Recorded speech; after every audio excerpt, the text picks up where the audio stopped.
আসসালামু আলাইকুম সবাইকে। কুমড়ো ফুলের পাকোড়া বানিয়ে আজকে আমি আপনাদেরকে দেখাবো। এখন আমি 1 কাপ পরিমাণ বেসন নিয়ে এভাবে চেলে নিব। অবশ্যই পাকোড়া বানানোর জন্য বেসনটা চেলে নিতে হবে।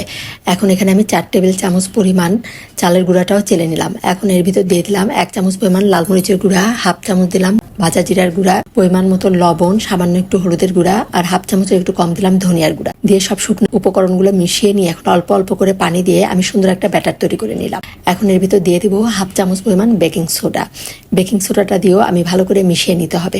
এখন ঘনত্বটা দেখে বুঝতে পারছেন, এটা খুব বেশি পাতলা হবে না, খুব ঘনও হবে না। এভাবে নোকের গায়ে যখন লেগে থাকবে তখনই বুঝতে হবে ব্যাটারটা পারফেক্ট হয়েছে। আমি এখন একটা ফুল বেছে আপনাদেরকে দেখাচ্ছি। এই যে ফুলের ভিতরের এই অংশটা ফেলে দিতে হবে, এটা আপনারা দেখে বুঝে নিতে হবে আমি এটা কিভাবে বেছে নিলাম। এখন এই যে সবগুলো ফুলিয়ে আমি এই সেম ভাবেই বেছে নিব, আর ভিতরটা এভাবে দেখে নিতে হবে।